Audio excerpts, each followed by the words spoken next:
Bueno, con esto damos inicio a nuestra última y cuarta tutoría. Agradezco a los señor Quesada y a la señorita Pereira por estar acá, fieles a la tutoría, y eso como profesor lo valoro mucho. Les contaba hace unos instantes sobre los escalones y los ascensores de la vida. ¿Qué es la diferencia entre un ascensor? Bueno, un ascensor, usted va a un edificio de 20 pisos, llega más rápido que si va por las gradas. Pero usted sabe que si sube por las gradas, poco a poco, probablemente no va a llegar más rápido, pero va a llegar. Y eso tiene mucha analogía con lo que es una tesis o lo que es el estudio. Hay gente que les encanta tomar el ascensor,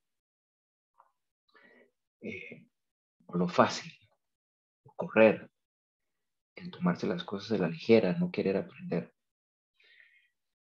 Y en mi caso, me he dado cuenta en mis casi 20 años de estarme preparando y de apoyar a muchos estudiantes y formar a N cantidad de personas, que los que han tenido más éxito han sido los que han tomado las escaleras, un paso a la vez. Pero hay personas que se desesperan, llegan a los 100 metros de la vida académica y dicen, yo ya quiero terminar con eso rápido, estoy cansado, estoy agotada. Claro que uno se cansa, claro que uno se agota. Pero cuando te das cuenta, en ese momento, es donde uno tiene que tener mayor capacidad para trascender, de aguantar. El estudio no es una carrera de velocidad, no son 100 metros, es una maratón. Y al mundo donde ustedes van, donde las competencias digitales van a ser fundamentales, la tecnología, el tener la capacidad de poder estar constantemente generando una vocación emprendedora, el poder construir, el poder diseñar, el poder idear, son aspectos que tienen que sí o sí tener su capacidad de análisis. Yo por eso siempre les he dicho, miren, la carpintería es importante, sí, es muy importante, pero su capacidad de análisis es todavía más importante. Porque mucha gente nos concentramos en el dato. Por ejemplo, a mí me encanta el fútbol y hace unos días ganó 3-1 el Madrid a Liverpool. Y uno dice, 3-1. Pero eso nos quedamos en el dato cuantitativo, no en la interpretación cualitativa. ¿Qué hizo bien el Madrid para ganar? ¿Cuál fue su estrategia? Y ese es el tipo de pensamiento que me gusta desarrollar. Hay modelos pedagógicos. Las máquinas probablemente llegarán a pensar por ustedes y ni siquiera se darán cuenta. Hace unos días, bueno, yo creo que Jackie sí los ha leído, sí los ha visto y me ha parecido que has estado por ahí, también lo agradezco. Los famosos microdidácticos, ya llevamos 35. Y empecé otro a raíz de una inspiración de un buen amigo mío que siempre me ha hablado sobre el futuro, que había estado leyendo y aprendiendo de él y nunca me ha animado a escribir.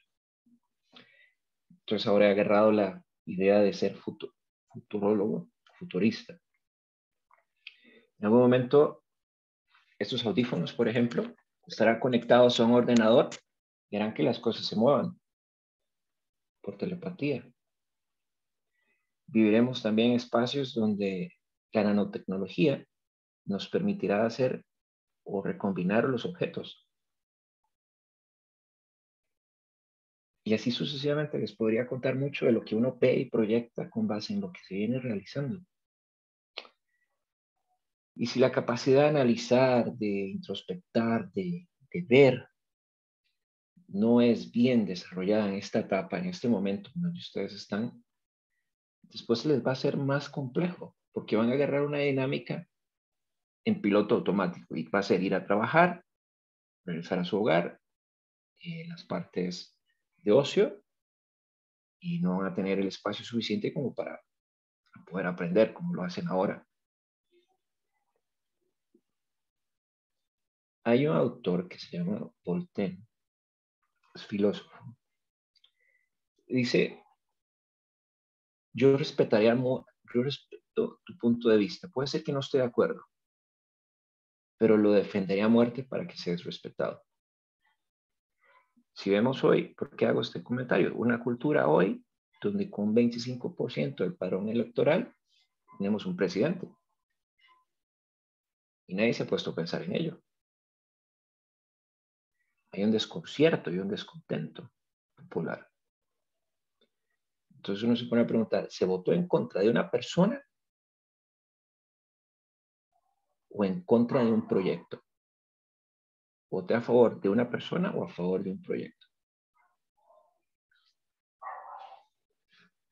Ver las redes sociales y somos muy fáciles para etiquetar, para señalar, para decir es que el otro es el culpable, no soy yo. Y entonces en ese sentido, cuando uno traslada esas apreciaciones a la organización, donde ustedes se van a desempeñar o ya se estén desempeñando, cuando ven a otra persona que piensa diferente a ustedes, la primera reacción es, esta persona está en contra mía. O me quiere llevar la contraria. O pónganse a pensar en una relación, cualquier relación, ya sea matrimonial, sentimental, de amistad. Queremos que nos digan lo que nosotros queremos escuchar, no lo que realmente nos pone a pensar. Y ahí es donde uno se pone, y siempre a los lugares donde me han invitado a conversar y a compartir conocimiento, he dejado siempre la inquietud de ¿quién le nutre a usted? ¿Con quién se rodea? ¿Se rodea más con gente que le dice que sí? ¿Se rodea más con gente que le dice que no? ¿Se rodea con gente que le da una conversación enriquecedora? ¿O simple y llanamente no tiene con quién hacerlo y no le importa? Hoy en el mundo, en Costa Rica, hay personas que están estudiando lo mismo que ustedes. ¿Cuál va a ser su ventaja competitiva?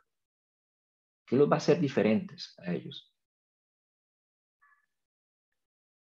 Y todas estas reflexiones a veces no las ponemos a pensar. La palabra que más suena y que más he escuchado, la retórica, es tiempo. No hay tiempo. Pues, si estuviera Stephen Hawking, diría que el tiempo no existe. Y realmente, ¿cuánto usted dura tomándose un café? 5 minutos. ¿Cuánto usted dura tomándose un chocolate, una copa de vino, una gaseosa, lo que fuera? En ese espacio, aprovéchelo y utilice eso para que cambie o mejore. No use la palabra cambio para que no le entre un shock mental. Para que usted mejore un 1% diario. Si lo eleva a los 365 días, porque al final es una función exponencial, el tiempo sigue subiendo, ¿verdad? Los días van pasando. Al final del año, usted habrá mejorado en lo que se haya propuesto hacer casi un 38%. Significa que al cabo de 3 años, positivo o negativamente, usted habrá hecho un giro de un 100% en su vida. Y equivale a 4.8 minutos, 5 minutos. Entonces la palabra tiempo no es justificable. Es una cuestión de actitud, de voluntad, de desearlo, de quererlo, de reconocerse. Y eso pasa dentro de las organizaciones también. A veces nos enfocamos más en el resultado que en el proceso. Me hace una gracia porque vi las actividades y en algunos casos, algunos fueron muy bien desarrolladas, otras no. Ahí les puse, ¿por qué no? Pero si se pone a intuir, era más un enfoque en el resultado, más no a entender por qué llegué a ese número y qué es lo que refleja ese número. Dime. Vale. Profe, sí, ahorita que usted habla sobre que nos enfocamos más en los resultados que en los procesos, yo siento que nos han hecho así. Por ejemplo, nos miden así, no en tanto en proceso cualitativamente, sino cuantitativamente, lo que usted puede contar. Así es como nos han hecho a nosotros, ¿verdad? Es mi perspectiva. Es verdad, la sociedad nos ha hecho así, no solamente en la academia, desde la escuela nos sacábamos una nota y todos aplaudíamos si nos sacábamos 100, 90, 80, pero si sacábamos 70 o menos, sabíamos que íbamos a estar en problemas en casa. Y es verdad, pero no hay una medición del esfuerzo, de que tal vez 70 represente mi 100. Y es mucho, tal vez que la primera clase que llevas conmigo, pero a otros que han llevado ya conmigo más clases, saben que siempre me he enfocado mucho en la parte cualitativa. Soy mucho de hablar y de escuchar. Eh, pero es parte de lo que la sociedad como un todo tiene que entender. No podemos enfocarnos solo en lo que un número nos diga. Por ejemplo, si yo ahorita le dijera a Jackie, mire, su trabajo grupal, parte A, se sacaron un cero, probablemente ella me va a enviar un correo molesto con ese temperamento que tiene, tan férreo, tan fuerte, de una voluntad muy fuerte, y me va a decir, no estoy de acuerdo con esto. Y tiene toda la razón. Va a tener toda la razón, pero ahí es donde su emoción va a decir lo que ella hizo, que ustedes hicieron en el grupo. Pero cuando nos ganamos un 100 o un 70, o pasamos, el momento pasa. No sé si me voy a entender. Cuando logramos el éxito, el momento pasa. Cuando no, tengo que ponerme a pensar ahí. Llegué aquí haciendo qué. ¿Cómo hago para que esto sea sostenible y no sea de un solo momento? Y tiene que ver mucho con los procesos de innovación también. Muchas personas se quedan en la innovación a los que yo le llamo los velocistas, los innovadores velocistas, que están más enfocados como los caballos, que van así, como que no ven a ningún lado, para ningún lado pueden ver y solo quieren llegar a la meta. Y toda vez que llegan a la meta, se quedan ahí estancados. Einstein, por ejemplo, la teoría de la relatividad, se quedó ahí. ¿Qué otra cosa hizo? Hizo nada más. Leonardo da Vinci, por ejemplo, uno de los mayores innovadores del mundo, diseñaba cosas que en el cielo íbamos a ver en algún momento. Solo que nadie le prestaba atención. Pero ahí vamos con la sociedad, o nosotros también podemos decir, no, quiero ir por este lugar. Eh, Podríamos hablar inclusive del estilo de liderazgo que ustedes tienen, o la forma de análisis que cada uno tiene. Y son cuestiones que uno con el tiempo va identificando. Hay un ejercicio que dice, mírese en el espejo y pregúntese, ¿qué veo? ¿Cuántas veces usted se ve al espejo y dice, yo puedo? ¿Cuántas veces usted se ve al espejo diciendo, esto no me va a hacer? O nada más usamos el espejo para peinarnos y ver cómo nos vemos con la ropa. ¿Cómo se motiva usted? El comportamiento humano es fascinante. Y mal intencionadamente o comercialmente, algunos se han aprovechado para generar libros de autoayuda. Y cuando uno habla de estos temas, creen que estoy hablando, que puede ser que esté hablando de autoayuda. No, no es autoayuda. Estoy hablando de comportamiento humano, base de evidencia científica. ¿Cuál es su motivación intrínseca? ¿Cómo genera usted confianza? ¿Qué le da o qué le da desconfianza? ¿Cree usted en sus propias capacidades o no las cree? Una cosa es decirlo, pero otra cosa es cuando se enfrenta a la adversidad, ¿usted da un paso al frente o se queda, como le digo yo, en la zona de gradería de sol viendo los toros por la barrera? Hoy el país vive en uno de sus momentos más difíciles económicamente. Y desde la trinchera, ¿cómo se estará aportando para que las cosas sucedan?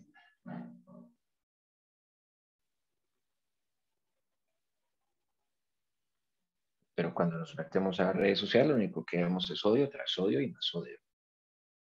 Y eso lo que nos está llevando es a una verdadera catástrofe social, a una fractura social, que para nadie es conveniente. Si al presidente le va mal, a todos nos va mal. Si al presidente le va bien, a todos nos irá bien. Obviamente con su equipo de trabajo, ¿no? Pero es triste poder ver que el soberano habló, en gran parte dice, ese presidente no me representa, está bien, tiene todo su derecho a expresarlo, pero al final del día fue el que la mayoría escogió. Bueno o malo, si hubiera sido Figueres también, había que respetarlo. Pero si no podemos respetar a la persona que más nos representa, ¿cómo nos vamos a respetar a nosotros mismos? Yo no he encontrado una respuesta a eso. Si ustedes la saben, me la pueden compartir para yo aprender. Y así sucesivamente, pasa igual dentro de las organizaciones. Pero bueno, ese era un breve compartir que quería dar para esta última clase que nos convoca. El tema está relativamente sencillo, como todos, pues está más sencillo. Se compone de dos partes. Una primera parte veremos un poco más de Kaizen. Y en la segunda parte hablaremos sobre las herramientas de calidad. Y con eso hacemos la fiesta de la alegría de la asignatura. No sé qué les parece. Bueno, por lo menos al señor Quesada no lo puedo ver, pero allá aquí sí la puedo ver. Y por lo menos sacó una sonrisa. Eso significa que vamos bien. Profe, perdón, es que estoy en el cuarto de pilas, no está presentable. Ah, no te preocupes. Si vieras, yo a veces he estado teniendo que dar clases en lugares recónditos.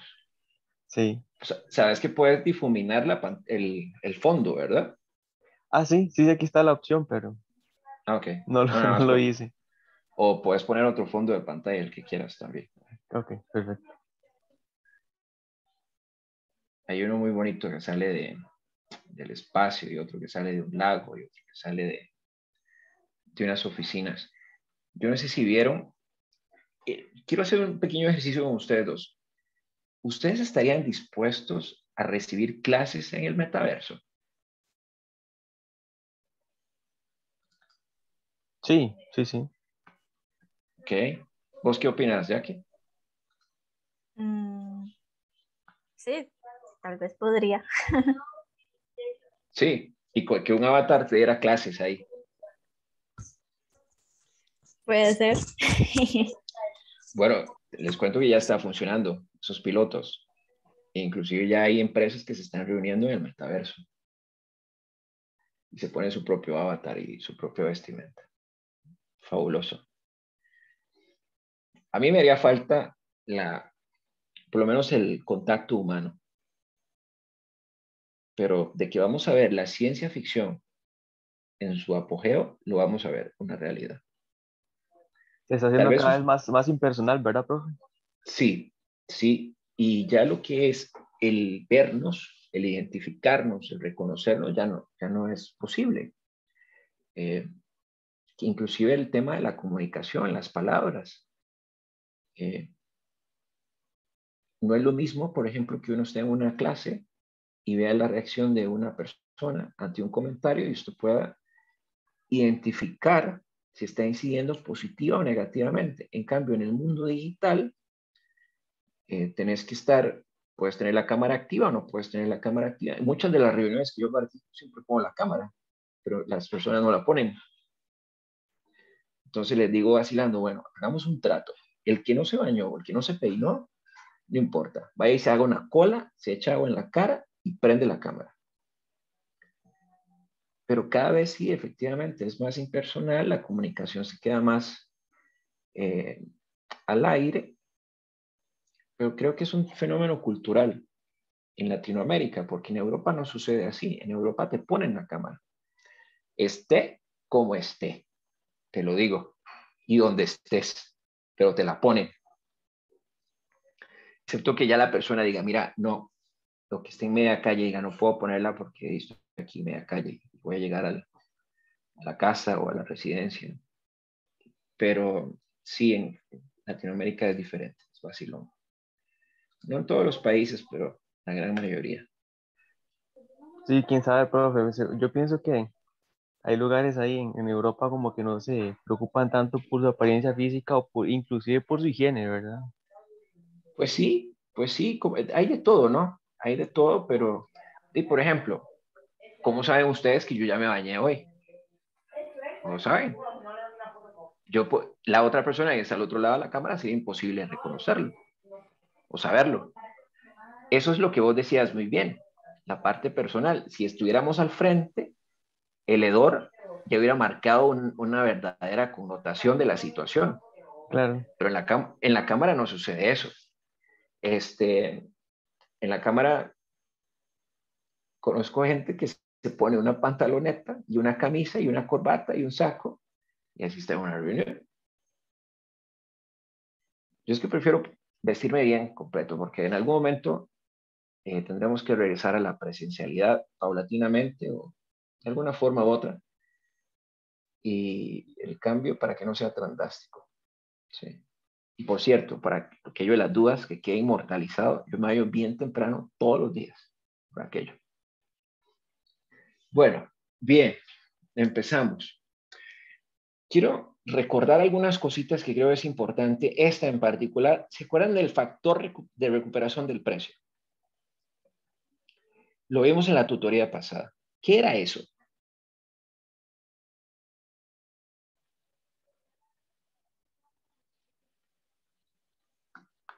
Jackie, ¿qué era eso? Contame, por favor. Profe, no estuve en la tutoría pasada y no la he podido ver. Pero ¿cómo? Bueno, es una respuesta honesta. El señor quizás estuvo, entonces sí puede decirme. Profe, era cuánto puedo yo recuperar de lo que invertí, digamos, Bueno, es en una el proceso. exacto, pero también en primera instancia es una relación de cosas, ¿verdad? Primero, entre los precios de venta, de lo que me dice el mercado y lo que yo estoy vendiendo y también los costos. Entonces se usan comparativos. Si la relación es menor a 1, ¿qué implica? Implica que el costo subió, que por lo general está en el denominador, con respecto al precio.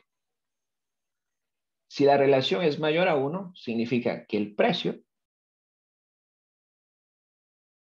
estamos teniendo ganancias porque el precio absorbe gran parte de lo que estamos invirtiendo en el costo. Pero si la relación es igual a 1, no hay ningún cambio. Así que se mantiene como un equilibrio entre el costo y el precio. Ahora, ¿por qué esto es importante entenderlo? Porque a veces en producción y en productividad tenemos mega datos o lagos de datos. Esto lo van a escuchar mucho en algún momento. Los lagos de datos es un lago que tiene n tipos de datos, de n tipo de dependencias que se generan. Y lo importante es poder reconocer cuáles son los que nos sirven para la toma de decisiones. Entonces, vean aquí, tengo dos tipos de producción con respecto a un año y con respecto al otro año. Es importante que cuando usted vaya a hacer los comparativos, se corrobore que los periodos son uno igual al otro, es decir, que son simétricos. Si son 12 meses en un año, en el otro tienen que ser 12 meses. No se puede que en uno sean 12 y el otro 10, porque la información saldría sesgada. A menos que si estás en el mes 10, vos querás, o ustedes quieran, proyectar el 11 y el 12 como pronóstico, que eso sí se puede hacer.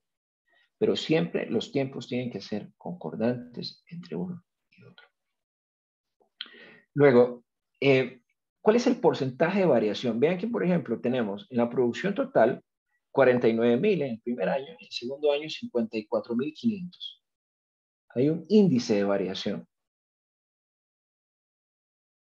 Tiene que ser mayor a 1. ¿Por qué? Porque el precio total entre un año y otro aumentó. Y es muy fácil verlo. 49,000 contra 54,000. ¿Qué hubiera pasado si hubiera tenido 49,000 con respecto a 45,000 en el segundo año?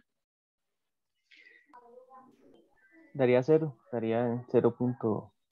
Pero, pero, ok, más allá del dato, ¿qué hubiéramos intuido? ¿Qué podríamos intuir a este momento? Ok, para que sea un índice, bueno, para que sea positivo para la empresa tiene que ser de 1 para arriba, ¿verdad? Quiere decir que hay ¿Eh? hay una mejora, supongo. Ajá. En este caso, si estuviera en negativo, es todo lo contrario, hubo un deterioro, o los insumos están más caros, o la mano de obra está más Eso, cara. eso. No hay un deterioro, no. Eso que dijiste al final está muy bien. Hubo un aumento en los costos. No sabemos a dónde, pero lo podemos averiguar. Intuitivamente, lo hiciste muy bien, te felicito. Intuitivamente, hubo un aumento en el costo que me incidió en el precio. Eso es lo primero que hay que pensar. Lo segundo es lo que dijiste. Averigüemos en dónde, en qué insumo, mano de obra, materiales o energía.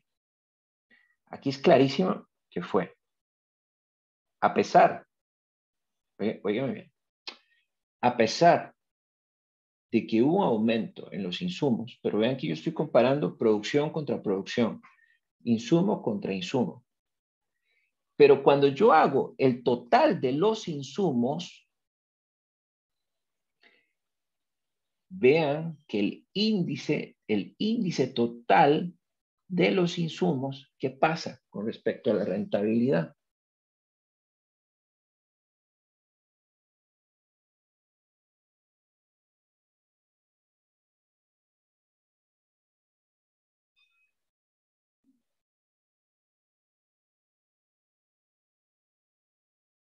Es menor a 1. Significa que los costos incidieron, es casi, bueno, es 0,95. Usted puede decir, profe, pero es 1. Sí, pero ese medio es un montón.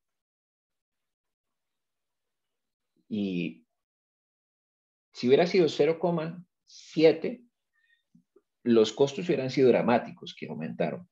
Pero en este caso no fue tanto. Significa que la parte del ingreso soportó el cambio en el costo.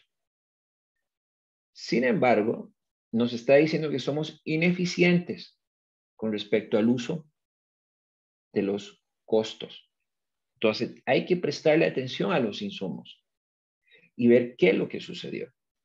Y ahí es donde no se vale hacer como muchas personas hacen dentro de las organizaciones, que agarro el total y veo solamente el total. Tengo que desgranarlos. Y hoy les voy a enseñar algunas herramientas que les va a permitir cómo desgranarlos. Y precisamente quería utilizar estos ejemplos, el tema del factor de recuperación de precio, para que vayan viendo el hilo conductor del día de hoy. Bueno, esto ahí está más que explicado. El costo de los activos fijos para el primer periodo fue de 0,10. Ajá. Y después está dado por el porcentaje promedio de depreciación, que es por línea recta, que es 10% en este caso. El rendimiento en el último renglón del capital está compuesto por el valor de los activos fijos, que está aquí, que es 100,000 para el primer periodo, por la depreciación, son 10,000, más el capital de trabajo, que es un valor disponible en la organización de 50,000.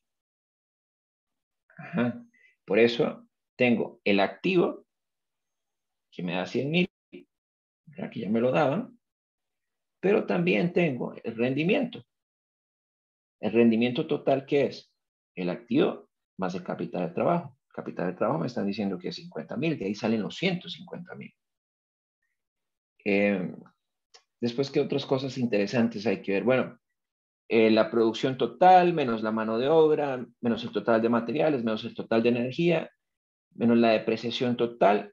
Eso me da que estos 10,900 al final, ¿qué son? El rendimiento o la utilidad. Agarro el ingreso y le empiezo a quitar los principales elementos de costo. Ahora, ¿de dónde sale el 0.73? Sale de los 10.900, que ya habíamos dicho de dónde salían, entre el total del capital, que son 150.000, que son 0.0073. 0.073. Muy bien.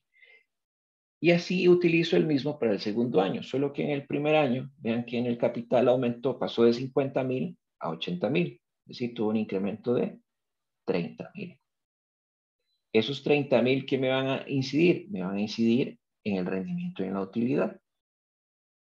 Precisamente, al haber tenido más capital de trabajo, me permitió hacer más cosas, afrontar más los costos que probablemente tenía, que los costos aquí se ven que sí incrementaron. Vean la mano de obra, vean los materiales y vean la energía. Significa que la inyección de capital en el segundo año vino a compensar esa alza, ¿no?, en los costos. Pero ¿qué hubiera pasado si hubiera tenido esa inyección de capital? ¿Qué hubiera pasado? Si hubiera tenido menos rendimiento. O pérdida. Pérdida. Y si hubiera proyectado pérdida, tenía que buscar la forma de cómo seguir produciendo igual a un costo más barato. Que esa es la parte donde la productividad, la gerencia de operaciones, el gerente de productividad, el gerente de producción, entran a escena. Los jefes de producción, como ustedes, son los que entran a escena y decir, bueno, ¿qué hacemos? Lo que no es válido, vuelvo a decirlo, lo que no es válido, es decir, no se puede hacer nada. Hay que inyectar más plata. Falso. Falso, refalso. Sí se puede hacer algo, pero hay que llegar a entender las causas que me están incidiendo que esa mano de obra aumente. Precisamente hoy vamos a ver una herramienta que nos permite entender a partir de un efecto cuáles son las causas que me generan dicho efecto. ¿Estamos? Sí, señor. Ok. Ya aquí usted, no se me duerma, si no le mando un café por Spoon. No, que estoy, profe. Bueno, ¿tiene alguna duda? No, todo claro. Ok, y igual en los procedimientos de la parte de productividad y la recuperación del precio es igual, se hace exactamente igual. Para cada valor del factor de recuperación del precio es la rentabilidad entre la productividad. Por ejemplo, vean aquí qué interesante. Se tiene 1.05, que es este. Probablemente aquí había un 9, entonces por eso le pusieron 1.05. Entre los 0.089 me da 1.13. Es el factor de recuperación. Este es el que nos interesa. Significa que el precio me está favoreciendo la gestión de los costos o de los insumos que estoy requiriendo para vender ese producto. Bueno, muy bien. Lo de hoy es relativamente sencillo. Vean, eso es lo que vamos a ver. El texto, ajá, dime. Profe, ahora que usted menciona esto, ¿verdad? Sí. Hay algo que se puede hacer también desde el lado de la contabilidad de costos para uno ajustar esos costos y calibrar ese precio, digamos, ponerlo desde un punto de equilibrio para arriba. O esto es propiamente desde el lado del punto de aumentos en la productividad o manejo de los insumos. Manejo de los insumos, en ese último. Al final, en la contabilidad de costos, lo que ya vas a tener es el resultado y tenés que hacer el asiento y ver el costo como tal, ¿no? Pero ya lo vas a ver reflejado. Ya vas a tener el resultado ahí. Yo quisiera que te enfocaras más en el sistema o en el proceso. Y precisamente lo que vamos a ver ahorita, que lo explica el libro muy bien, en el capítulo 6, es identificar los problemas, las actividades, el programa para atender lo que haya que atender y sobre todo la responsabilidad y cómo lo voy a documentar. Cuando uno muestra un ejercicio de estos en la empresa a sus colaboradores, a sus compañeros de equipo o a quien usted le reporte o con quien usted trabaje, eso le va a generar una garantía y una tranquilidad. ¿Por qué? Porque lo que va a visibilizar es que está haciendo las cosas de manera ordenada. Entonces, por ejemplo, tenemos en una primera instancia lo referido a la planificación del producto. En este ejercicio, uno de los problemas que se mostraban antes de instaurar todos los procesos de aseguramiento de la calidad, del costo total de la calidad o el control total de la calidad, tenemos o había entendimiento insuficiente de los requisitos del mercado. ¿Cuál fue una de las actividades que en ese momento se planteó? Bueno, a partir de una base de datos que permitiera reunir las características de lo que la gente necesitaba, específicamente entender cuáles eran esas características que el producto debía tener sí o sí. Pero vean que también había un programa que le daba seguimiento durante los años, aunque aquí está desde 1976, pero todavía sigue siendo válido. Ahora hay sistemas computarizados que hacen esto, pero la idea es mostrárselos desde una perspectiva, como le llamábamos nosotros antes, de a pie. Ahora porque nos enfocamos más en el uso del software, pero no a entender cómo piensa el software o cómo sacar los datos también por pura carpintería. La responsabilidad y cómo lo íbamos a documentar y qué había que hacer para documentarlo de la manera adecuada. Vean, por ejemplo, este otro aspecto, metas inapropiadas en la calidad e ingeniería. ¿Cuál era una de las actividades que se valoró en ese momento? Bueno, y pues establecer las metas de acuerdo a los requisitos del mercado. Eso tiene toda la lógica del mundo. Lo que pasa es que en las organizaciones se piensa que la empresa es la que fija la meta para el mercado, sin tener la voz del mercado. Cuando las empresas empezaron a entender que era lo contrario, que primero tenía que escuchar la voz del mercado y entender qué era lo que se necesita, qué es lo que específicamente está buscando, y sobre eso, pues instaurar todas las operaciones y todos los procedimientos internos para atender a tiempo lo referido.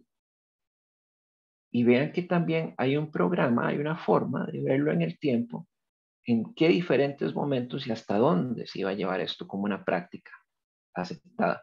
¿Por qué como una práctica aceptada? Porque después se daba el hecho de que ya iba a quedar instaurado entre la organización de manera perpetua.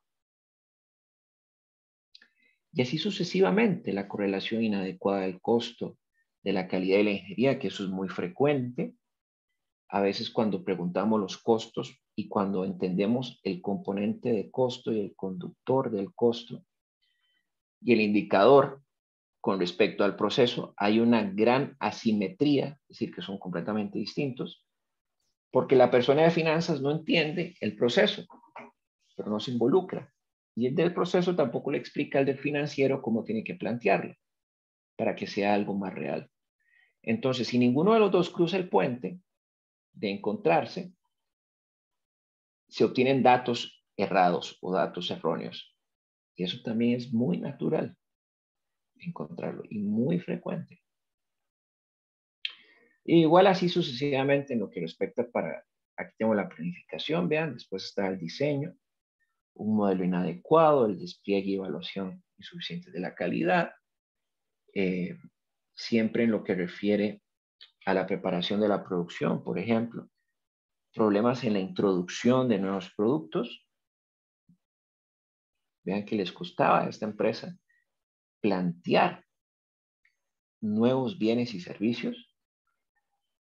Aquí hay muchísimas causas, no solamente esta, mejorar la planificación del proceso, sino también, inclusive me atrevo a pensar que no había una clara comunicación entre el departamento de mercadeo y el de producción. Y después el de producción, vean lo que es concordante con lo que acabo de decir. Falta de control sistemático del proceso, quejas recurrentes, frecuentes, respuesta débil a las quejas y defectos del proceso. Entonces, una organización totalmente desarticulada, con muchas oportunidades de mejora de las que a uno le debe encantar entrar, porque son más asiduas o requieren, o hambrientas, como se quiera verlo, de cosas diferentes. Y aquí es donde esta asignatura les brinda la oportunidad de llegar a instaurar cosas diferentes. Y vean que un simple cuadro, usted dice, pero profe, este cuadro, y sí, este cuadro se construye con la gente, a partir de la observación, de la investigación, y después se somete al escrutinio en una reunión final y se dice, ¿esto está bien o está mal? Y si la gente te dice, sí, es que esto es, bueno, es que esto es por algo. Pero el tema es no hacerlo. Y aquí viene también una pregunta para ustedes. ¿Ustedes tienen una idea creativa? ¿La llegan a implementar o solo se quedan en la idea pensándola? Si usted es de los que se quedan pensando, déjeme decirle que pasarás toda su vida pensando, valga la redundancia y en verso, sin esfuerzo, el pensamiento de qué hubiera pasado si lo hubiera intentado, si hubiera dicho un paso, si hubiera dicho una palabra. Y lo peor que puede suceder en una organización, en un conglomerado social, es el silencio, el quedarnos callados. Pero si usted se queda callado o callada, póngase a pensar por qué. Muchas veces es por falta de confianza, pero la confianza ¿de dónde viene? Del manejo de la información, del manejo del conocimiento. Y nos lleva a la silla caliente. ¿Quién le nutre a usted? Tiene gente que le nutra. Tiene gente que le inspire, que le motive. Con la que pueda hablar conversaciones triviales o solo habla de lo mismo con la gente. Porque si no, no va a marcar una diferencia. Es como la mariposa que tiene ya aquí en la pared pegada, que está en posición de despegue.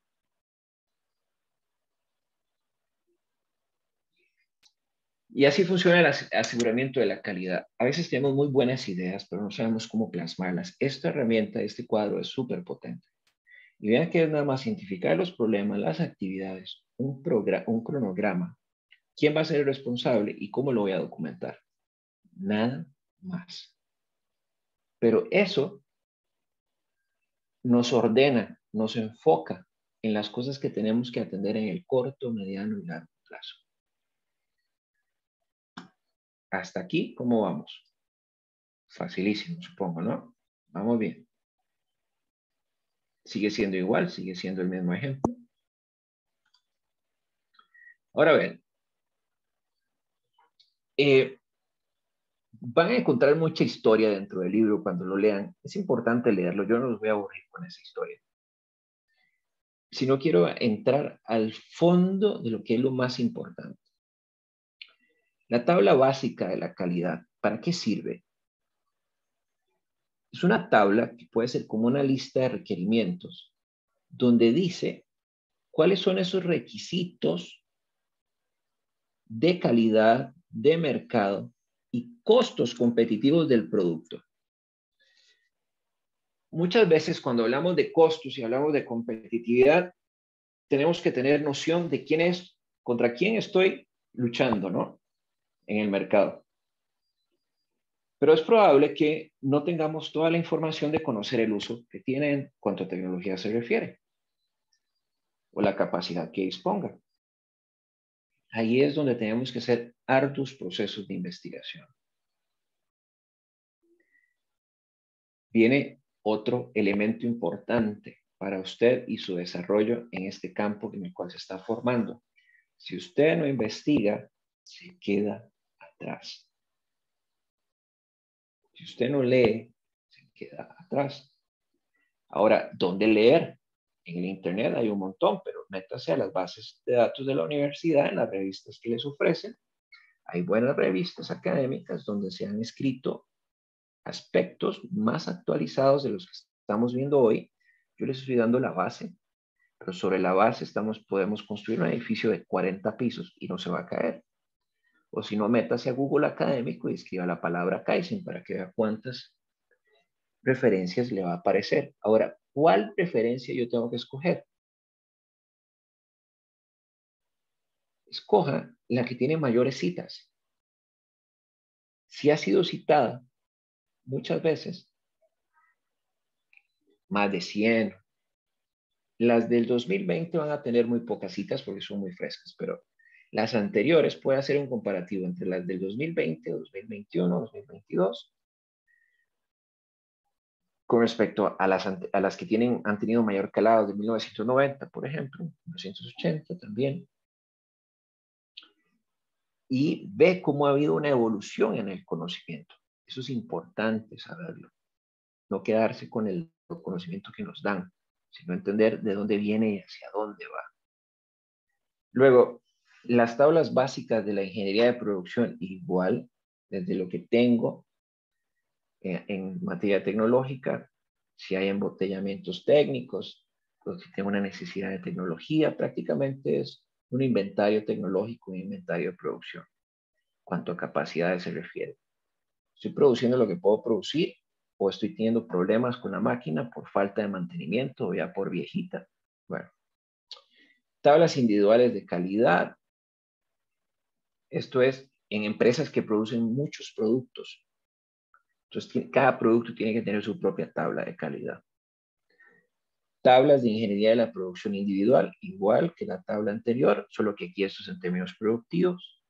La tabla del aseguramiento de la calidad. Bueno, ahí serían las características y las partes de mayor importancia en lo que refiere a la capacidad del proceso. La tabla de la planificación de la inspección. Yo no he sustituido a McDonald's, he entrado al baño de McDonald's, que hay una tabla pegada en la pared del baño y dice quién fue, a la hora que fue y los momentos. Es una tabla de verificación de la inspección para ver cómo estaba todo en el baño. Si estaba grave o estaba bien, usable. La tabla del proceso del círculo de calidad igual. O sea, todos son hojas que usted puede diseñar, que usted puede prototipar, que puede probar. No hay una receta específica en Internet, hay miles de opciones. Lo importante es que usted utilice una que le brinde la información que usted necesita. Voy a volverlo a repetir. Lo importante al usar una tabla de verificación o una tabla de cualquier tipo no es copiar lo de la otra organización o lo que me aparece en Internet y aplicarlo a la vida real. No, porque puede ser que estén midiendo cosas o verificando cosas que son sin importancia. En esa tabla pongan los elementos más importantes. ¿Qué es lo más fundamental que usted necesita que ahí le pueda decir eso? ¿Por qué? ¿Y por qué digo esto? Porque, por ejemplo, voy al ejemplo de McDonald's, que usted ve ahí nada más la hora y la persona. Pero no dice, véanme lo que voy a decir, no dice lo que hizo. O si dice, no, nada más está la firma de la persona. Entonces, si yo fuera el supervisor y llego al baño, el baño siempre estuvo bien, o lo tuvieron que limpiar, pero no me dicen en qué aspectos se está gastando más, por ejemplo, el desinfectante, o el jabón líquido, o el papel. No dice nada de eso. Simple y llanamente lo único que dice es quién fue al baño a revisarlo, inspeccionarlo y la hora, y la firma, y los horarios. Imagínese que a usted le tocara ir a revisar eso al baño, ir a inspeccionarlo. ¿Qué sería usted que la tabla le diga? A usted no le importa la hora que fue la persona, sino que diga qué se encontró. y qué hizo para solucionarlo. Ahí es donde está la riqueza, no de un dato, sino de la actividad cualitativa. ¿Está claro esto? Muy bien. Vamos a hacer silencio positivo. Vamos a hacer pausas activas. Ya llevamos 1 hora hablando, aunque no lo crean. ¿Quieren que hagamos una pausa o seguimos? Ustedes quieran.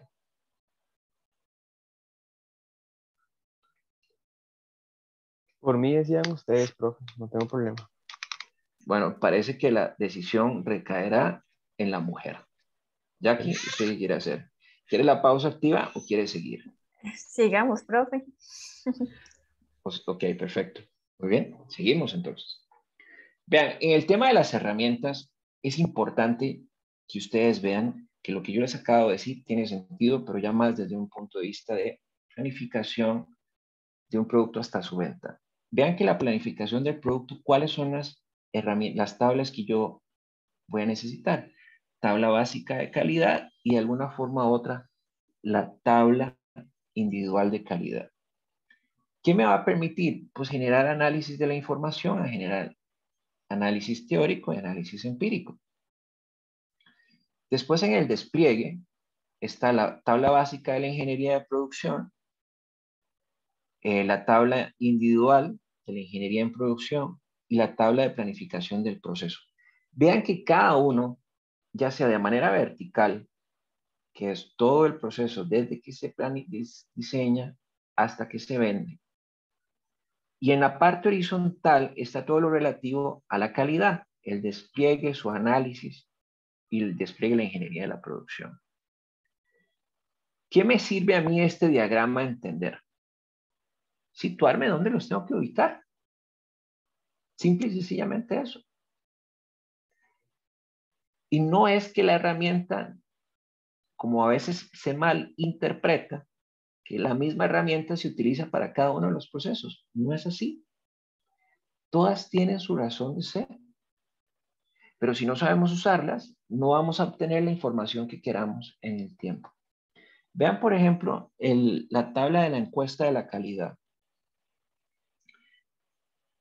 Esa me va a dar el análisis de las fallas.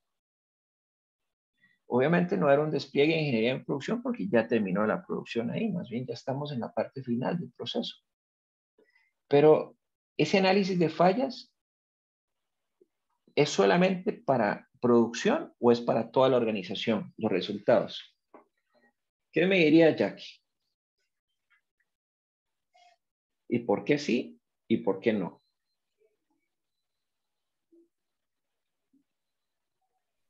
Y yo diría que para toda la producción, no.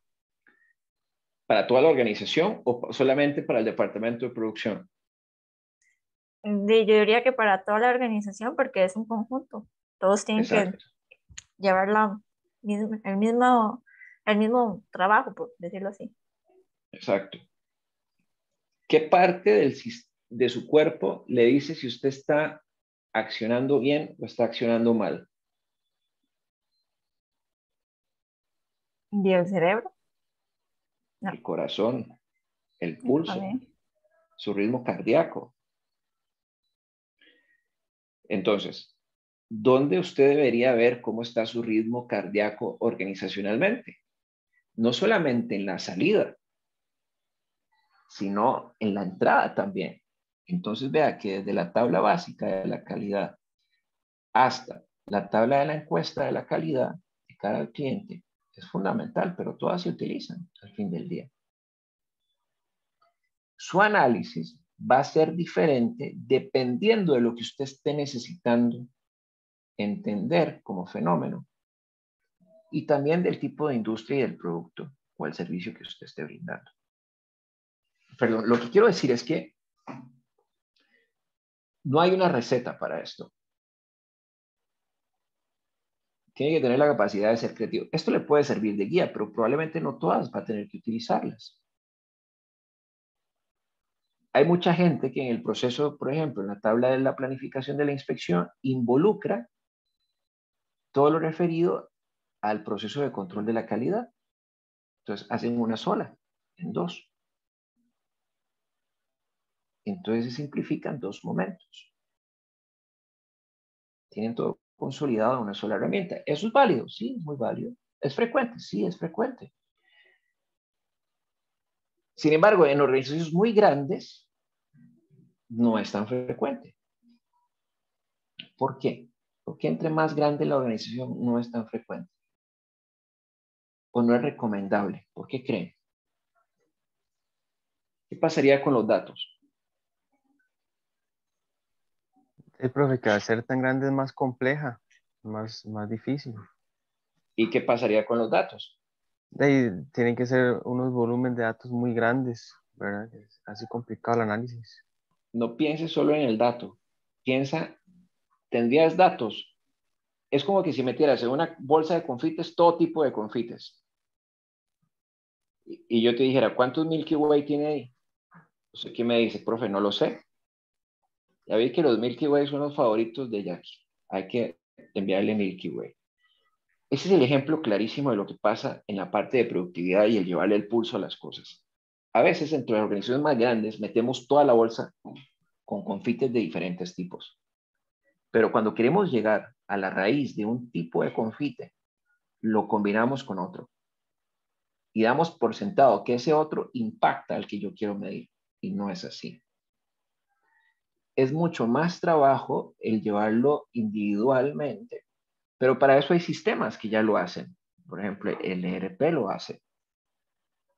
Pero si no tiene la capacidad de hacerlo en el ERP, tiene que diseñar algo funcional. Entonces aquí es donde yo le recomiendo, siga este esquema de utilización de herramientas y hágalo para cada tipo de producto. Por aparte, en empresas grandes. Todavía en empresas medianas puede jugarse el chance, pero si los volúmenes de producción empiezan a aumentar radicalmente, tiene que separarlos. Bueno, y aquí está un diagrama de sistemas para el mejoramiento de las quejas. Vean que primero hay un paso de prevención, después de recepción y procesamiento y investigación. Entonces aquí viene un flujograma, donde está el cliente, la compañía, las ventas, el departamento, el cual ha sido involucrado, qué va a hacer el departamento de aseguramiento de la calidad, el responsable de la queja, el gerente de planta y el auto ejecutivo. Pero todo esto hay que mapearlo y entenderlo en dónde está sucediendo. Este diagrama me parece que es muy importante para usted, que lo pueda tener siempre presente, porque puede ser un modelo base que usted puede llegar a implementar dentro de una organización. Ahora, puede ser que usted no tenga un departamento de aseguramiento de la calidad, pero siempre hay un departamento de calidad en todas las empresas de manufactura. Siempre. En las de servicios hay un departamento de calidad. Sí. En los call centers hay un departamento de calidad. Pero en las otras industrias, no en todos. ¿Es una oportunidad para usted promoverlo? Sí, claro. En el tanto los volúmenes de quejas sean muy altos y usted tenga la suficiente data recolectada. Pero a veces proponemos cosas sin tener datos. Y ahí es donde todo se nos cae.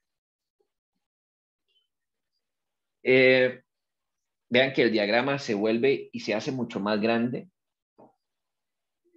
A este nivel de detalle es importante llegar para saber qué es lo que está sucediendo. Ahora vean.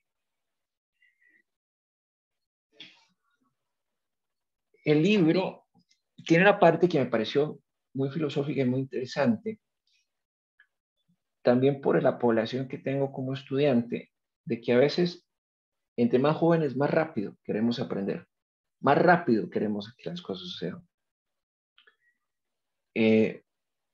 Y dice sí, ¿qué tiempo se necesita para que se muestren los beneficios del Kaizen? Ishikawa, que vamos a ver quién es Ishikawa, que es una herramienta muy importante, mencionaba que de 3 a 5 años, desde el momento en que es introducido todo lo que viene a hacer con el control total de la calidad, hasta que exista no solamente un desempeño, yo diría que una cultura de calidad. Pero ¿qué es lo que a veces pasa? Que calidad dentro de las organizaciones se vuelve un fin en sí mismo. Se vuelve como el policía que anda detrás de los departamentos diciéndole, ¡ja! Te vi, te voy a mandar una no conformidad. Y eso genera tensión, genera poca receptividad, genera aprensión contra todo lo que tenga que ver con calidad y rime con DAD. Vea que no estoy diciendo calidad, sino que rime con DAD, con DAD. Todo lo que rime con calidad lo van a ver nefasto. Y eso va en detrimento de la propia producción. Entonces, aquí, como todo tiene que ser debidamente dosificado, no es en meses, no es en años el atreverse a decir 3 a 5 años, dependiendo de la capacidad de resiliencia que tenga una organización. También es importantísimo de cambiar. Pero ¿la organización cambia por sí misma o son las personas? Son las personas. Pero la persona cambia en función de su identidad, del proceso, de su meta. ¿Dónde se produce el mayor cambio? Quiero escuchar la opinión de los dos. ¿En la meta, en el proceso o en su identidad? ¿Por cuál de los tres hay que empezar?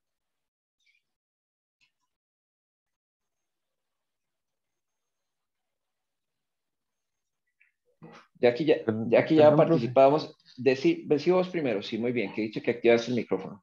¿Por dónde hay que empezar los procesos de cambio? ¿En la meta, en los sistemas, en los procesos o en la identidad de las personas?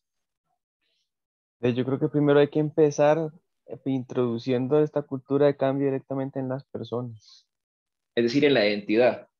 en la identidad. Pero ¿sucede, esa es una realidad o sucede otra cosa? ¿Cuál es la dirección de qué es lo que sucede por lo general? ¿En dónde No, se empieza? lo general no es eso, lo general es llegar a imponer los cambios en el proceso. ¿O en la meta misma?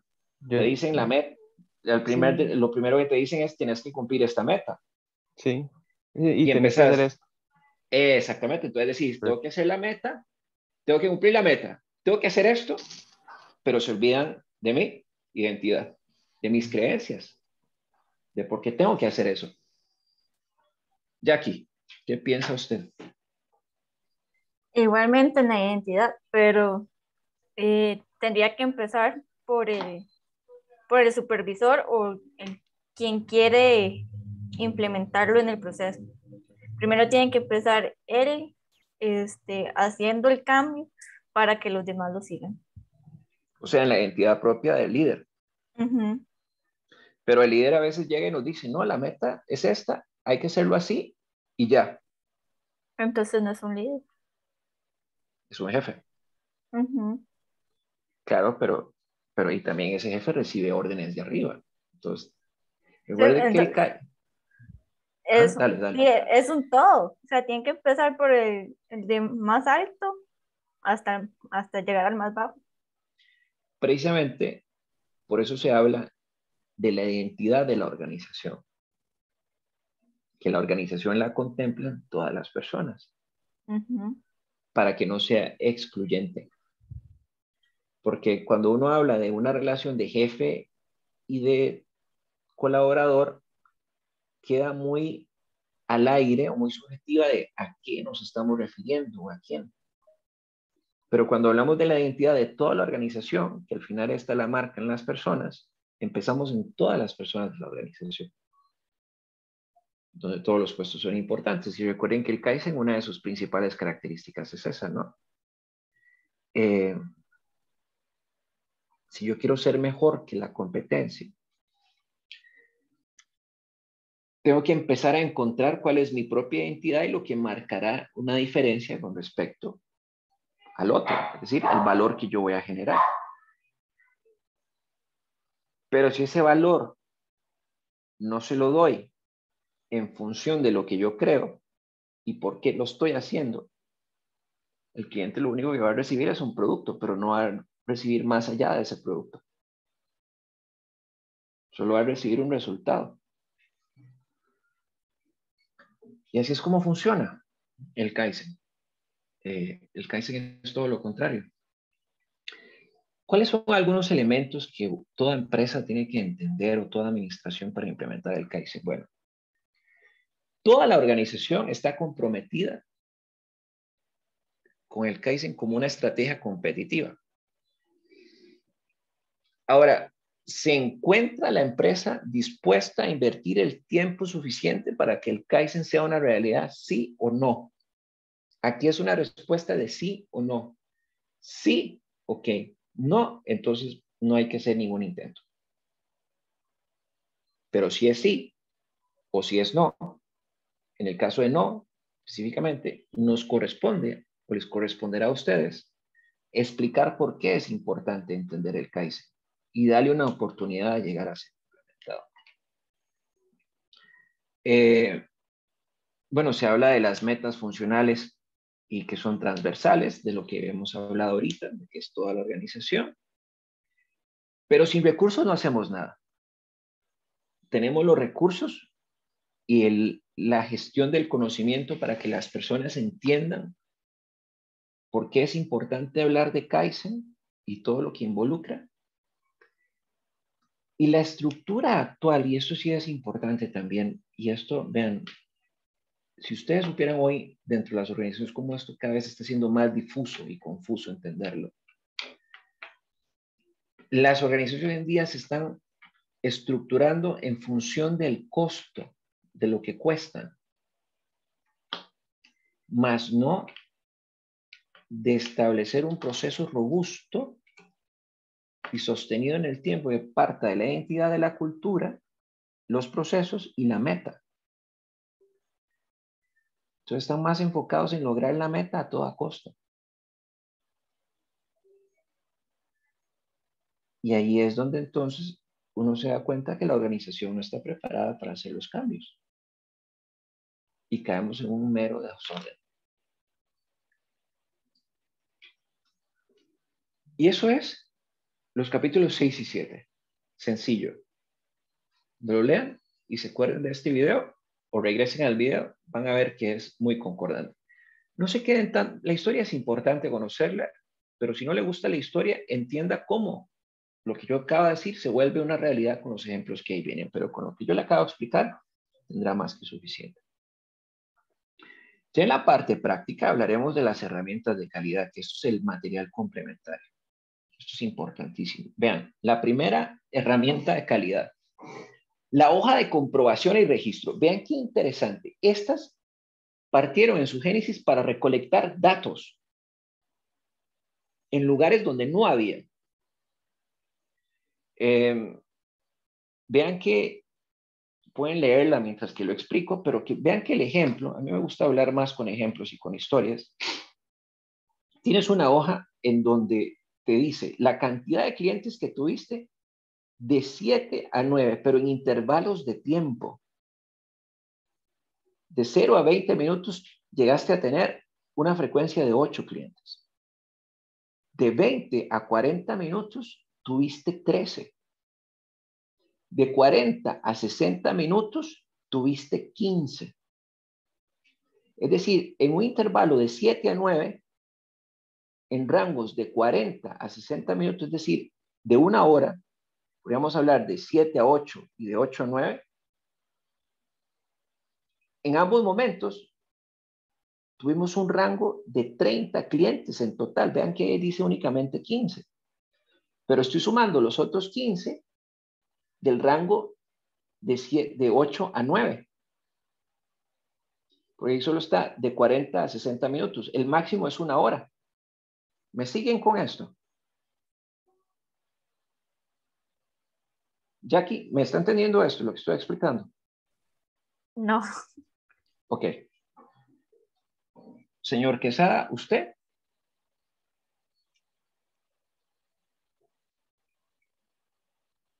Señor Quesada. Acá estoy, profe. Sí, Voy a más o menos, más o volverlo menos. a explicar. Ok, ok. Vean que este restaurante García, estaba hablando de un día específico, el 22 de julio del 2011. Imagínense que es hoy que sucedió esto. De 7 a 9 de la mañana, usted quiere saber cuántos clientes llegaron por intervalo de tiempo. Cada 20 minutos, de 0 a 20 minutos, estoy hablando del máximo, ¿verdad? Cada 20 minutos, ¿cuántos clientes llegaban? Ahí dice, en la F. 8. Cada 20 minutos empecé a tener 8. ¿Qué pasaba cuando llegaba a tener tiempos hasta 40 minutos? Es decir, de 0 a 40 minutos, ¿cuánta frecuencia de clientes llegué a tener? Aquí lo dice. 13. 13. Es decir, de 7 a 7:40, ¿cuántos clientes tuve? 13. 13. Muy bien. Cada hora, porque dice de 40 a 60, yo estoy partiendo de cada hora. Aquí no importa si es 41, 42, 43, no importa. Sino verlo en términos grandes. Entre 40 y 60 minutos, es decir, de 7:40,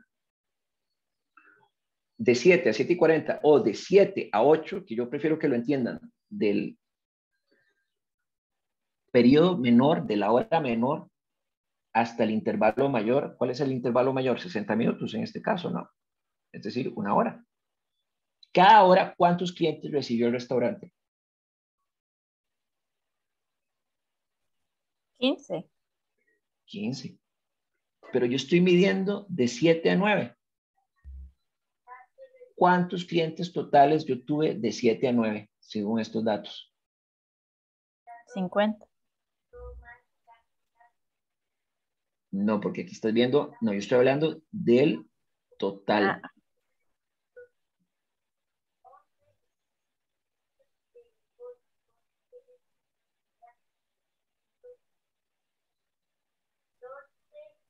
¿5? No. No.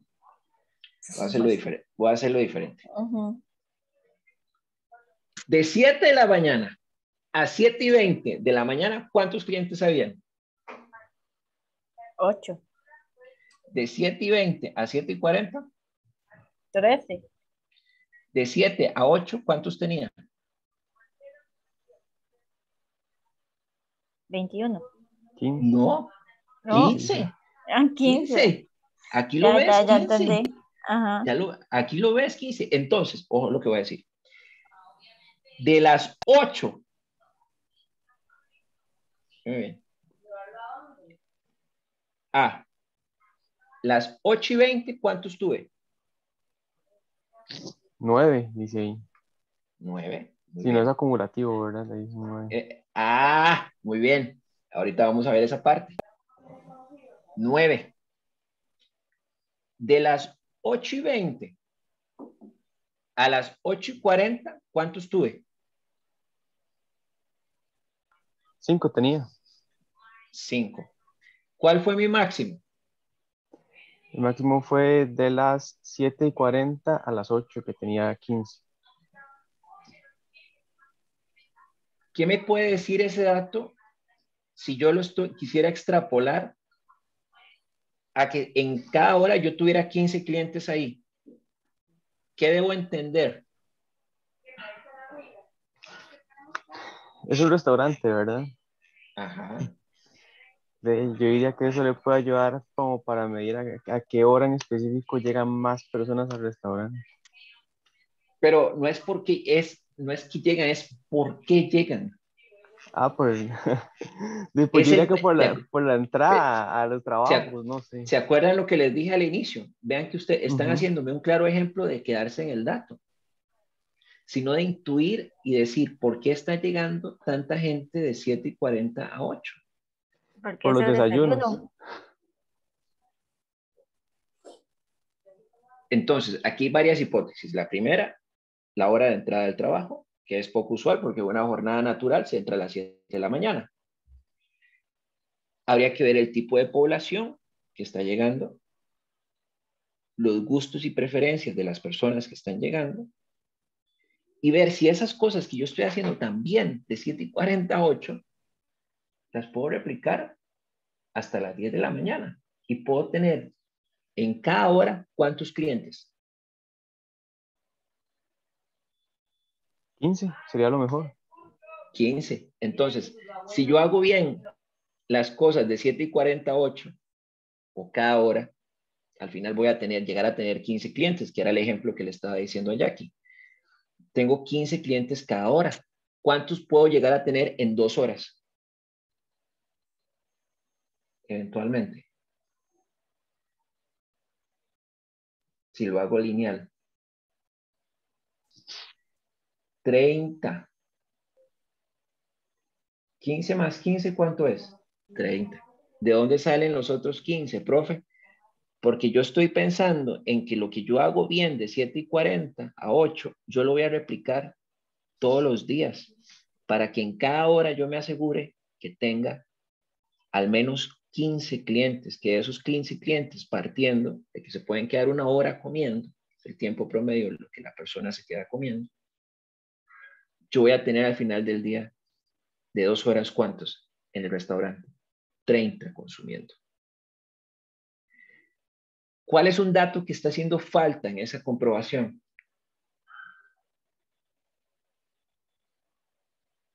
El tiempo que estoy durando en comer. Porque aquí lo único que estoy diciendo es la cantidad de gente que transitó de 7 a 7:20, de 7:20 a 7:40, de 7:40 a 8, de 8 a 8:20, de 8:20 a 8:40.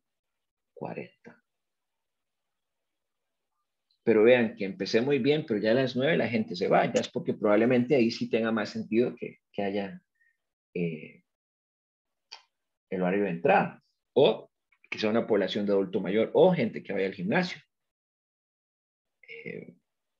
Ese hombre o mujer que pase a desayunar a algún lugar, a este en particular. Pero aquí la idea no es solamente quedarnos en el dato, sino entender qué hay detrás del dato. ¿Me entienden? Lo que pasa es que cuando hacemos una hoja de verificación como esta, o de registro o de comprobación, dijimos, así, a las 7:20 teníamos 8 clientes. Y yo quiero que usted se cuestione por qué. Y tenga siempre presente por qué. Y si no, pues sepa lo que todo en la vida empieza, por qué voy a hacer las cosas, para que no lo hagan automático. Esa es la hoja de comprobación. La hoja de verificación es el ejemplo mismo que les ponía en el baño de McDonald's. ¿Llegó o no llegó? Esa es una hoja de verificación. Aquí tienen otra, igual. Vean que tengo una hoja de reparto y tengo que ir a repartir cosas a lugares y nada más saber si fui o no fui. Y vean que aquí no pude ir a la Florida porque se inundó. Eso es todo. Entonces, en una hoja de comprobación puedo medir la frecuencia, en una hoja de verificación mido si la persona estuvo o no estuvo en el lugar. Verifico prácticamente. Lo que se hace es verificar. El diagrama de Pareto, el famoso diagrama de Pareto. El famoso 80-20, donde ese 80 es el 20% de las causas más importantes. ¿Para qué se utiliza el Pareto? Bueno, para entender en un mar de datos contra un tipo de variable o variables, ¿cuáles son las principales causas que representan el 80%, que al final son el 20% más importante? ¿Cómo se hace esto? Bien, muy sencillo. Yo tengo, por ejemplo, varias incidencias. Tengo una incidencia A que representa de un total de 100% de características o aspectos. O, por ejemplo, de que se me estalle una llanta o que una llanta salga defectuosa o lo que fuese. Que la primera característica incidió en un 20%. Cualquiera que usted se imagine. Tengo otra segunda característica que incidió un 30%. ¿Cuánto llevo ahí? A ver, no se me duerman, ya 50. vamos a terminar. 50. Perfecto. En la parte C, una característica C, me incide un 15%. ¿Cuánto llevo? 6.5. 6.5. Una característica D, me incide otro 15%. El 80. Entonces estoy hablando de 4 características, imaginémonos que son 10.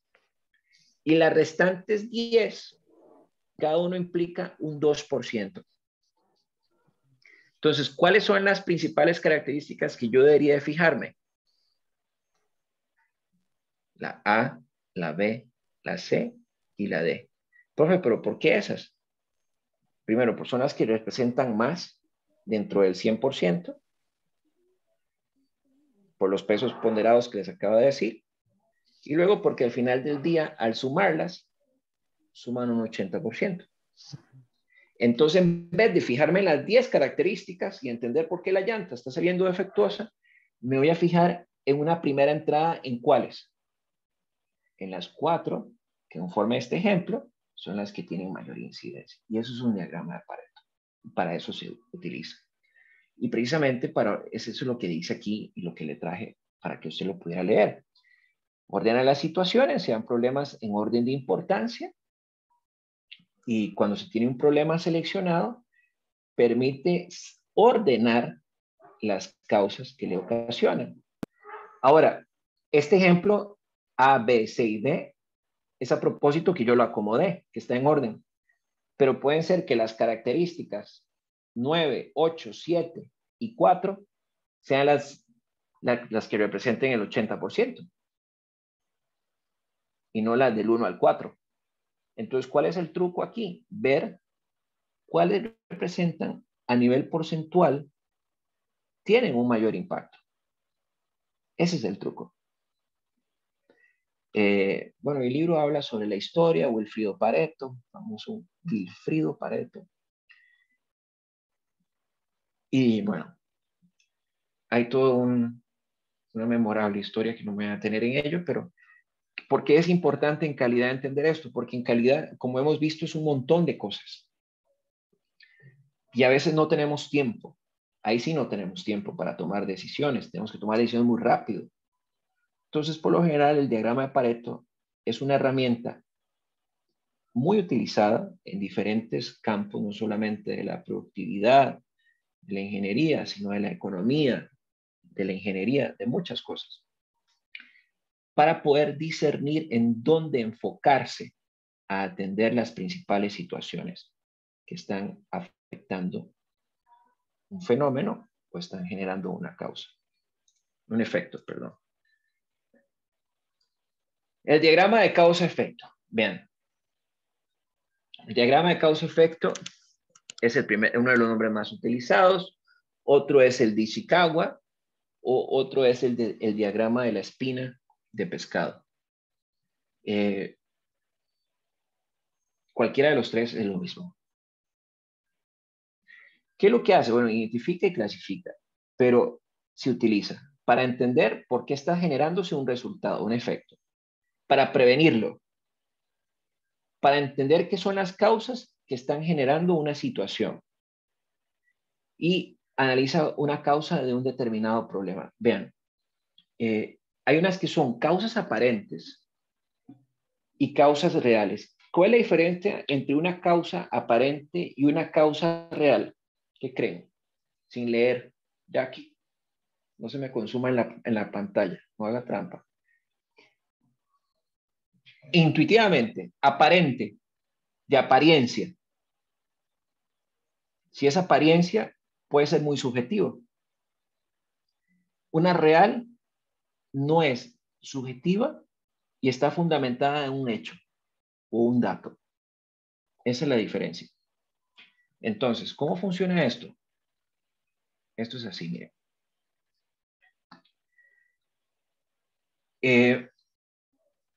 Vean. El efecto que aparece ahí, al principio usted empieza trazando una línea, esta línea horizontal, y ponen el efecto. El efecto es el resultado, el problema que se está generando. Donde dice causas, por lo general se habla en una parte de manufactura, pero puede ser un servicio o puede ser cualquier situación, es decir, no estas 5 elementos que traigo aquí están escritos en piedra. Dígame bien, no están escritos en piedra, pero se utilizan para la parte de producción o de productividad. Puede ser cualquier causa. Pero entonces empezamos. En una primera causa, usted va a poner aquí recurso humano. Digamos que esté teniendo la incapacidad de renovar su portafolio de productos y servicios. Tenemos su portafolio de productos. Usted vende camisetas, no sé, o vende algo que usted, lo que quiera, lapiceros o lo que usted quiera. Pero le está generando que ya el mercado no le está comprando, ahora le están pidiendo otras cosas, pero usted no puede cambiar su manera de pensar. Entonces, si ponemos la parte de recurso humano como una causa, ¿qué podríamos pensar en recurso humano? El recurso humano va donde dice causa. Las subcausas son conocimiento, falta de conocimiento, cultura organizacional, tipo de liderazgo. Vamos con otra segunda causa, máquinas y equipos. Entonces pongo donde dice causa, acá arriba, pongo máquinas y equipos y lo que pongo es la subcausa. ¿Cuál puede ser una subcausa de esas máquinas y equipos que me estén afectando la incapacidad o que me esté generando la incapacidad de producir nuevos lapiceros? Decime, ahí activaste el micrófono. Que esté obsoletas. Perfecto, maquinaria obsoleta, ya lo entendiste muy bien. Medio ambiente. El medio ambiente me puede estar afectando de que yo esté produciendo o esté teniendo incapacidad de producir nuevos lapiceros. Sí, claro. ¿Por qué el medio ambiente? Porque estoy utilizando ¿qué? Material que es contaminante para el ambiente y la gente ya no lo está comprando. Ahora está comprando lapiceros que sean amigables con el ambiente. Entonces pongo la subcausa que me está generando el poder identificar o validar o el expresar que me está dando como resultado que no pueda renovar, modificar el estilo de lapicero que yo estoy vendiendo. Y así sucesivamente, igual con los materiales. Bueno, hablábamos sobre el tema de la materia prima. Ahora, materia prima y medio ambiente, hay que separarlos. Si usted va a hablar de medio ambiente, necesariamente va a tener que decir que tiene que ser amigable o no amigable con el ambiente. Eso puede ser dependiendo del ejemplo que usted identifique. El recurso de la energía. La energía, hay alguien que va a decir, y ya me han dicho, es que, profe, la energía aquí en Costa Rica es muy cara. Eso es mentira. Lo que pasa es que nos dejamos guiar por la prensa mediática. En Latinoamérica, en Centroamérica, por lo menos, somos uno de los países que produce, distribuye y vende energía muy barata. Para las empresas, ¿por qué es cara? Porque sus equipos tienen una alta demanda energética. ¿Qué debería hacer el empresario? Invertir en dispositivos o tecnología que le permitan optimizar su consumo eléctrico, pero eso ya no es culpa de las empresas del Estado o las empresas privadas, pero eso es otro cuento. ¿Quedó claro el diagrama de causa-efecto? Esto es igual que un pescado, es el diagrama de pescado, se le llama el diagrama de Chicago también. ¿Queda claro esto? Esto es muy sencillo. Sí, muy sencillo. sí, está claro. Muy bien. Jackie, ¿usted? Todo claro. Muy bien. El gráfico de desarrollo. Vean, el gráfico de desarrollo también va de la mano del gráfico de dispersión. Pero esto es, por ejemplo, en una producción de cajas diarias, donde el eje vertical, que es el eje de las Y, es la cantidad, y el eje horizontal, que en el eje horizontal siempre va a estar el ¿qué? El tiempo, por día. Entonces vean que en el primer día, en el segundo, cajas por día, dice ahí arriba. Entonces significa que la cantidad de cajas va a estar en las Y y en las X la cantidad de días. Los días siempre van a estar, siempre van a estar en las X. Siempre el tiempo va a estar ahí. Entonces, en el primer día, ¿cuántas cajas más o menos estoy produciendo? 82. En el segundo, como 78. En el tercero, casi 80. En el cuarto, 80. En el quinto, 79. En el sexto, 80. En el séptimo día, ¿qué pasa? Hay un pico. Un poco más. Y ese pico es normal con respecto a 6 días. No, no tuvo que haber pasado algo. No es mucha la variación, pero sí. Entonces los gráficos de desarrollo sí se utilizan para identificar tendencias y para ver si hay un fenómeno o una situación que está pasando, porque ven que después del día 7 baja la producción, no tanto a 75, se recupera en 80, pero en el día 11 llega a más de 90 o a 90. Empieza con una función exponencial, logarítmica. Acá entonces uno se pregunta, ¿qué pasó en el día 7 de especial que se produjo más? Entonces, ¿para qué son los gráficos de desarrollo? Bueno, pues lo que usted necesita ver es el comportamiento de una variable con respecto al tiempo y ver cómo ésta se ha ido comportando de manera gráfica. ¿Esto qué simplifica? Simplifica muchísimo porque a veces con una tabla no logramos ver las variabilidades. Siento que sea usted muy visual. Pero si no es visual, este gráfico le permite identificar esas tendencias con mayor facilidad. Y decir, en ese día, ¿qué pasó? Resulta que en ese día hubo una orden especial de Pizza Hut donde requerían más cajas para pizzas. Perfecto. Entonces pareciera que Pizza Hut se está convirtiendo en un cliente importante de nosotros. ¿Cuántas cajas se está comprando por día? Mira, está comprando casi el 90%. Significa que cada 7 días, los domingos, está previendo que va a tener su mayor cantidad de venta de pizzas. ¿Me entienden? El raciocinio que uno puede ir generando después de esto. Pero vean que es con la identificación de una variable. Y así yo puedo ir tomando decisiones. Y puedo ir infiriendo más cosas. ¿Dudas, preguntas, conclusiones? Ya aquí ya vamos a terminar para que pueda descansar. Se vaya a tomar un café, por favor. Metí el acelerador para que no se me terminara de dormir.